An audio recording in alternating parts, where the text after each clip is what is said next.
Hello friends, welcome to suggestive education. Suggestive এডুকেশনে সকলকে স্বাগত জানাই। এনটিপিসি আন্ডার গ্র্যাজুয়েট যাদের এক্সাম রয়েছে তাদের জন্য একটা আমরা সিরিজ শুরু করছি, রেলওয়েতে আসা মোস্ট রিপিটেড কোশ্চেন। টোটাল 500টা কোশ্চেন এখানে করাবো, তারপর আমরা চ্যাপ্টার ওয়াইজ কোশ্চেন করবো, ঠিক আছে?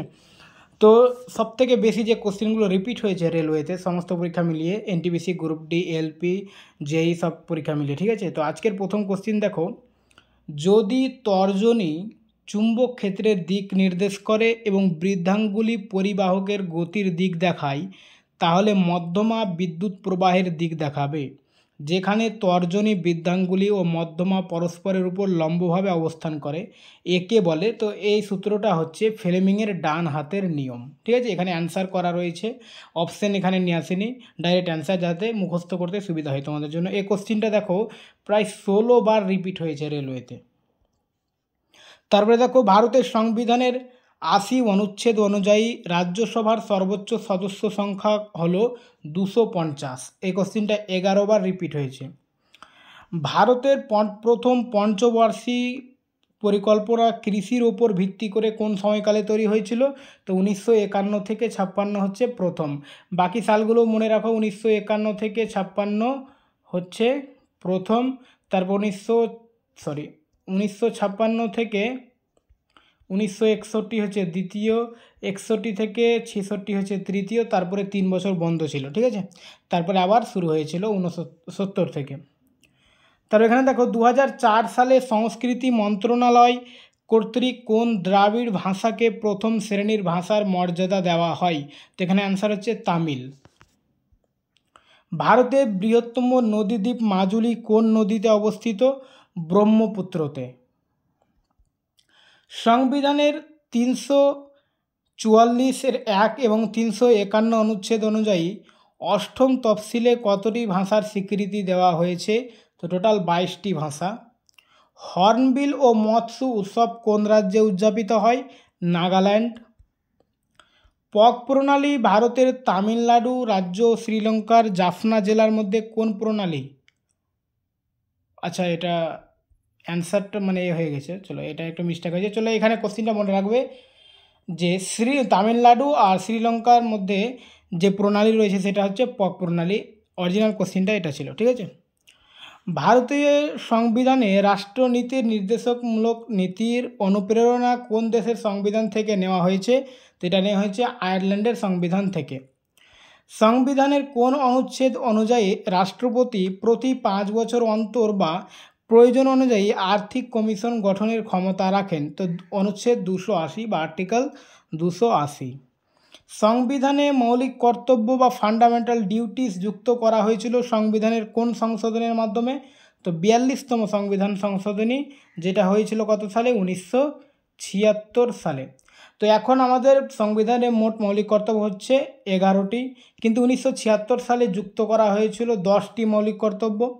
পরবর্তীতে 2002 সালে 86তম সংবিধান সংশোধনীতে আর একটি মৌলিক কর্তব্য যুক্ত হয়েছে। তো বর্তমানে মৌলিক কর্তব্য হচ্ছে 11টি। আর এটা কোথায় রয়েছে?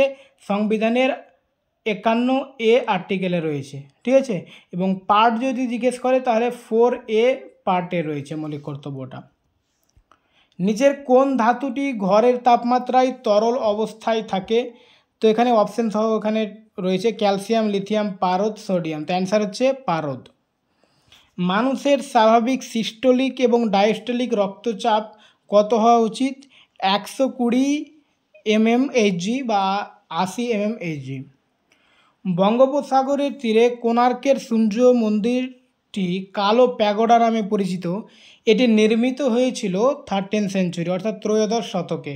তো এখানে আরেকটা পয়েন্ট মনে রাখবে যে কালো প্যাগোডা কোনটাকে বলা হয়? তো কোণার্কের সূর্য মন্দিরকে কালো প্যাগোডা বা ব্ল্যাক প্যাগোডা বলা হয়।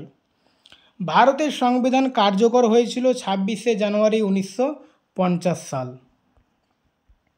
সংবিধানে উল্লেখিত স্বাধীনতা, সাম্য, ভ্রাতৃত্বের ভাবনা কোন দেশের সংবিধান থেকে গৃহীত হয়েছে? তো এটা নেওয়া হয়েছে ফ্রান্সের সংবিধান থেকে। নীতি আয়োগ পরিকল্পনা কমিশনকে প্রতিস্থাপন করে তৈরি হয়েছে কত সালে? তো 1 জানুয়ারি 2015 সালে। এখানে পয়েন্টটা এটাও মনে রাখবে যে নীতি আয়োগ কোন সংস্থাকে মানে প্রতিস্থাপন করেছে। এবারে কোন সংস্থার পরিবর্তে এসছে, তো সেটা হচ্ছে পরিকল্পনা কমিশন, অর্থাৎ 5 ইয়ার প্ল্যান যেখানে হচ্ছিল।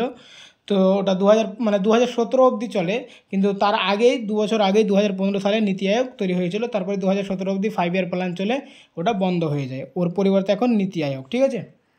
অ্যাসিড ও ক্ষার জল সহকারে বিক্রিয়া করে লবণ ও জল উৎপন্ন করে, এই প্রক্রিয়াকে বলা হয় নিউট্রালাইজেশন। মানব কানে শোনার ক্ষমতা সাধারণত কত হার্জের মধ্যবর্তী? 20 হার্জ থেকে 20,000 হার্জ।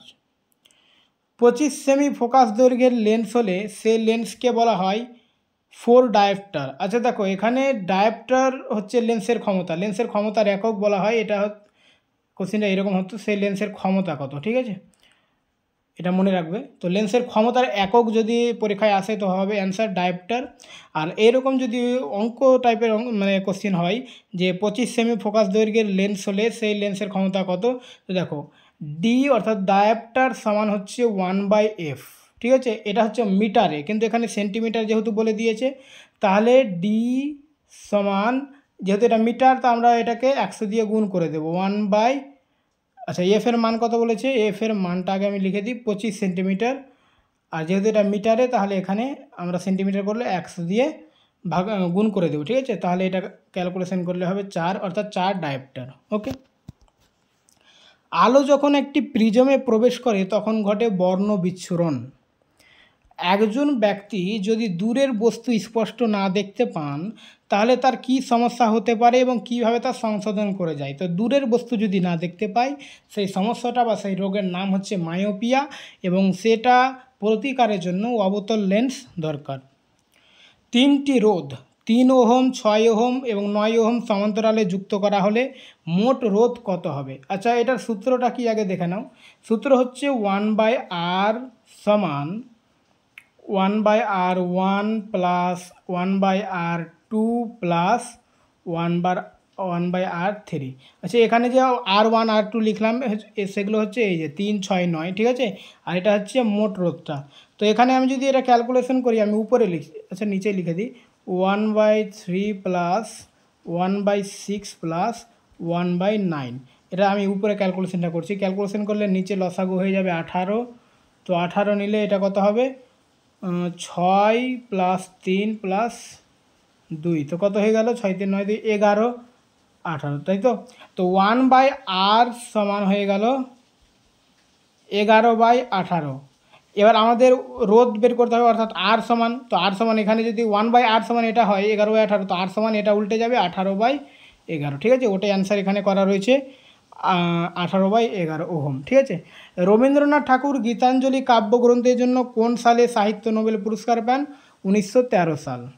প্রথম ভারতীয় মহিলা যিনি অলিম্পিক কমিটির সদস্য হন? Nita Ambani. Sir William Jones কত সালে এশিয়াটিক সোসাইটি প্রতিষ্ঠা করেন? 1784 সালে। স্বরাজ আমার জন্মগত অধিকার এবং আমি তা অর্জন করবই, এই স্লোগানটি কে দিয়েছিলেন? বাল গঙ্গাধর তিলক। বিখ্যাত সর্দার সরোবর বাঁধ নিচের কোন নদীর উপর নির্মিত? নর্মদা নদীর উপর। গণপরিষদের প্রথম অধিবেশন কবে অনুষ্ঠিত হয়েছিল? 9 ডিসেম্বর 1946। তারিখগুলো মনে রাখবে, প্রথম হয়েছিল 9 ডিসেম্বর 1946, পরে হয়েছিল 11 ডিসেম্বর, তারপরে হয়েছিল 13 ডিসেম্বর, ঠিক। মৌলিক অধিকারের বৈশিষ্ট্য কোন দেশের সংবিধান থেকে গৃহীত হয়েছে? মার্কিন যুক্তরাষ্ট্রের সংবিধান। সংবিধানের কোন অনুচ্ছেদ অনুযায়ী একজন ব্যক্তিকে আইন অনুসারে প্রক্রিয়া ব্যতীত ব্যক্তিগত স্বাধীনতা থেকে বঞ্চিত করা যাবে না? 21 নম্বর আর্টিকেল অনুযায়ী বা ধারা 21। সংবিধানের কোন সংশোধনে সার্বভৌম, গণতান্ত্রিক, প্রজাতন্ত্র শব্দগুলো পরিবর্তন করে সার্বভৌম, সমাজতান্ত্রিক, ধর্মনিরপেক্ষ, গণতান্ত্রিক, প্রজাতন্ত্র করা হয়েছিল? তো অ্যান্সার হচ্ছে 42তম সংশোধনী। আর 42তম সংশোধনী কত সালে হয়েছিল? 1976 সালে। গঠনগত উপাদানগুলিকে শ্রেণীবদ্ধকারী জার্মান বিজ্ঞানীর নাম কি? জোহান ডোবেরাইনার। একটু সাউন্ডের প্রবলেম হতে পারে, মানে বাইরে বৃষ্টি হচ্ছে তাই। জিপসাম ও প্লাস্টার অফ প্যারিসের রাসায়নিক সংকেত কি? তো এখানে রাসায়নিক সংকেত হচ্ছে CaSO4 2H2O ও CaSO4 1/2H2O, ঠিক আছে। ড্যাশ প্রক্রিয়ায় লোহাকে দস্তা দ্বারা প্রলেপ দিয়ে সংরক্ষিত করা হয়? গ্যালভানাইজেশন প্রক্রিয়ায়। যান্ত্রিক শক্তি হলো গতিশক্তি প্লাস বিভব শক্তি। আচ্ছা বিভব শক্তিটা হচ্ছে স্থিতি শক্তি, ঠিক আছে, এটা স্থিতি শক্তি বলতে পারো। একটি অবতল লেন্স ফোকাল লেন্স হচ্ছে 30 সেন্টিমিটার থেকে 60 সেন্টিমিটার দূরত্বে একটি বস্তু রাখলে প্রতিছবির বর্ধনের মান কত হবে? 0.33। Reserve bank of India 1 April 1935 সালে 5 কোটি টাকার শেয়ার মূলধন সহ প্রতিষ্ঠিত হয়। ভারতীয় পরিকল্পনা অর্থনীতির স্থপতি কাকে বলা হয়? প্রশান্ত চন্দ্র মহলানবিশকে। ইউক্যারিওটিক কোষের কোন অঙ্গাণুগুলোকে আত্মঘাতী থলি বলা হয়? লাইসোজোম বা লাইসোসোম, ওটা লাইসোজোম হবে আর কি। কোন ভিটামিন রক্ত জমাট বাঁধতে প্রোটিন ও ক্যালসিয়াম সক্রিয় করে? Vitamin K. তো রক্ত জমাট বাঁধতে সাহায্য করে কে? Vitamin K. এটা কোশ্চেনটা এইভাবে আসতে পারে, আর এখানে একটু ঘুরে এসে প্রোটিন ও ক্যালসিয়াম সক্রিয় করে ভিটামিন কে, ঠিক আছে। 2011 সালের ভারতের জনগণনা অনুযায়ী ভারতের সবচেয়ে জনবহুল রাজ্য হচ্ছে উত্তরপ্রদেশ, সবচেয়ে জনঘনত্ব যদি বলে তবে বিহার। কোন আইন গ্রামীণ পরিবারের প্রাপ্তবয়স্ক সদস্যদের জন্য বছরে 100 দিনের মজুরি ভিত্তিক কাজ পাওয়ার আইনি নিশ্চয়তা দেয়, যারা কাজ খুঁজছেন এবং অদক্ষ শ্রমে আগ্রহী? তো 100 দিনের কাজ যেটা আমরা শুনেছি, এখন তো খুব একটা হয় না, তো সেটা ছিল মহাত্মা গান্ধী জাতীয় গ্রামীণ রোজগার নিশ্চয়তা আইন, ঠিক আছে, এমজি নরেগা বলতে পারো এটা। কোন বেদ সবচেয়ে বড় এবং সবচেয়ে গুরুত্বপূর্ণ, যাতে 1028টি স্তোত্র আছে এবং যেটি 10টি মণ্ডলে বিভক্ত, সেটা হচ্ছে ঋগ্বেদ, সবচেয়ে প্রাচীন বেদ। পর্তুগিজ নাবিক যিনি 1498 সালে ইউরোপ থেকে ভারতের সমুদ্রপথ আবিষ্কার করেন, তিনি ভাস্কো ডা গামা। ভারতের কোন গভর্নর জেনারেল শতবিলোপ নীতি চালু করেন? লর্ড ডালহাউসি। 1828 সালে ব্রাহ্ম সমাজ কে প্রতিষ্ঠা করেন? রাজা রামমোহন রায়। 1924 সালে কোথায় ভারতীয় জাতীয় কংগ্রেসের সম্মেলন অনুষ্ঠিত হয়েছিল, যেখানে গান্ধীজি সভাপতিত্ব করেছিলেন? বেলগাঁও। ইয়ং বেঙ্গল আন্দোলনে কে প্রেরণা জুগিয়েছিলেন? Henry Vivian Derozio. কোথায় গান্ধীজি করোনা হয় মরো অর্থাৎ ডু আর ডাই স্লোগান দিয়ে ভারত ছাড় আন্দোলনের ডাক দেন? বোম্বে। তো আজকে 50টা কোশ্চিন, বাইরে প্রচুর সাউন্ডের প্রবলেম হচ্ছে, এরপরে আমরা 50-এর পরের কোশ্চেনগুলো করবো। টোটাল 500 কোশ্চিন প্র্যাকটিস করবো এবং তারপর আমরা চ্যাপ্টার ওয়াইজ করবো, ঠিক আছে। ওকে, থ্যাংক ইউ।